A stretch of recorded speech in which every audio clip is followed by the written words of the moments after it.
après les victoires sur le Tchad sur le score de 4-0, la prestation des éléphants de Côte d'Ivoire vous a-t-elle redonné confiance? Les amis, on regarde cette vidéo attentivement jusqu'à la fin, on la partage, on la like et on donne notre point de vue en commentaire. En 2025, la prestation des éléphants vous a-t-elle redonné confiance? Monsieur déjà à vos panonceaux, s'il vous plaît.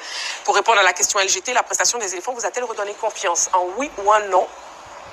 C'est un grand oui pour Aimé Tchétché. Bon, Jean-Philippe hésite encore, donc je vais voir la réponse de coach Kwadio George, c'est aussi un oui.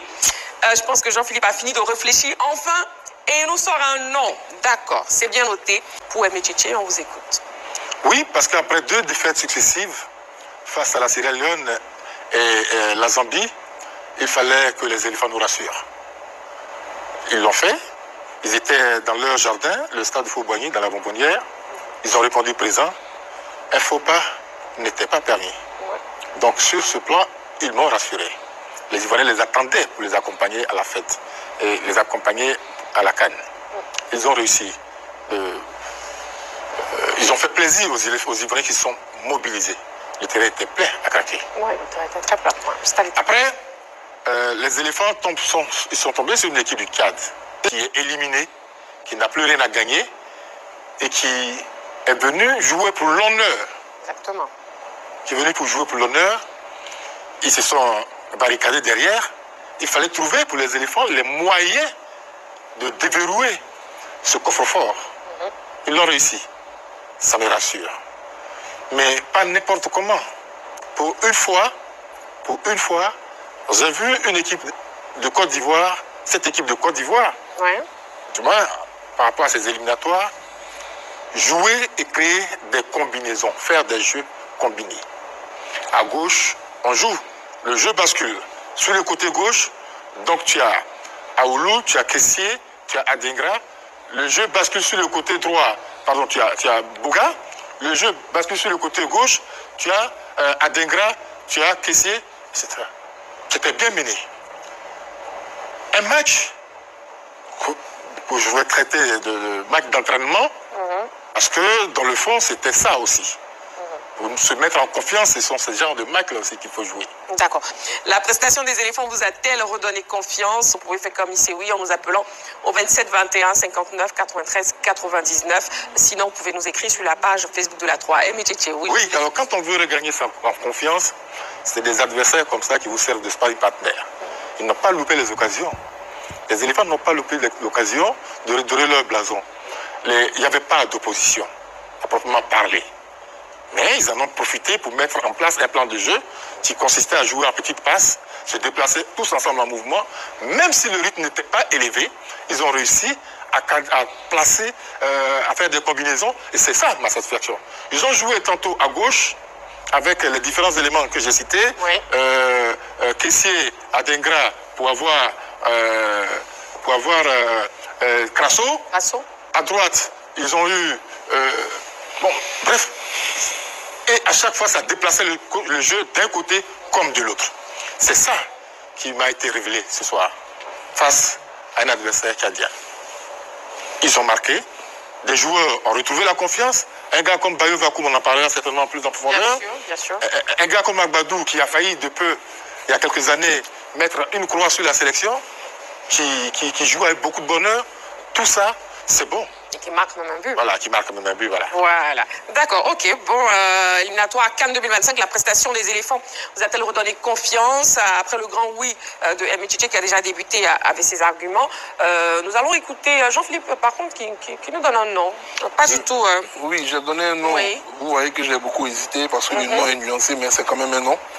J'ai essayé d'analyser la question sur 3 volets, ou du moins sur 3 axes. L'attitude des hommes sur le terrain, avant même leur attitude, le choix de ces hommes-là par l'entraîneur Aimé Faye, et puis le niveau de l'adversaire.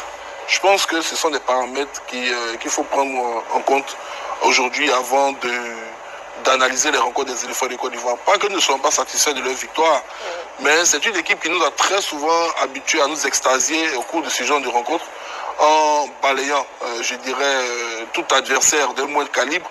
Et quand cette équipe arrive face à des adversaires de certains niveaux, même inférieurement à celui des nôtres, on a des difficultés.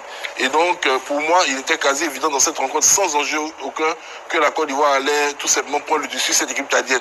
Est-ce qu'on peut dire dans cette rencontre que les Tchadiens ont joué comme s'ils jouaient leur qualification?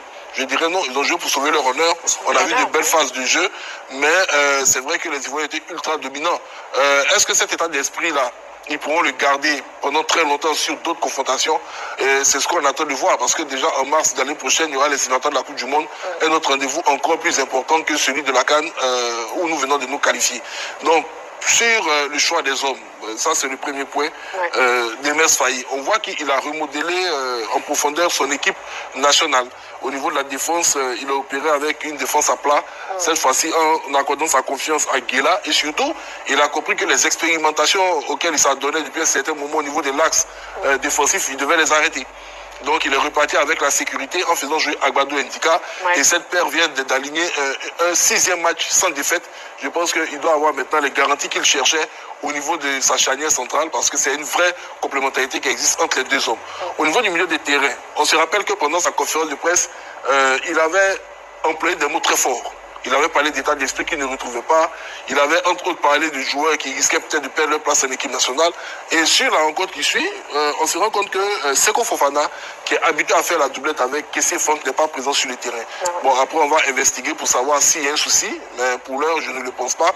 Mais il a fait un choix fort en mettant Seko Fofana sur le banc de touche et en priorisant deux autres jeunes, que sont Aoulou et Boga. Aoulou pour apporter cette stabilité devant la défense et Boga Jérémy pour les projections, dont il a lu seul le secret. Et puis devant, bien évidemment, la triplette Adengra, Bayo et Grasso qui s'est très bien débrouillé. Donc il a fait des choix forts au niveau des hommes par rapport à ceux qu'il a appelés.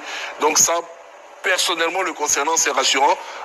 L'entraîneur a voulu remettre tout simplement la main au métier. Il a voulu apporter un signal fort aux joueurs en leur disant que c'est moi qui décide.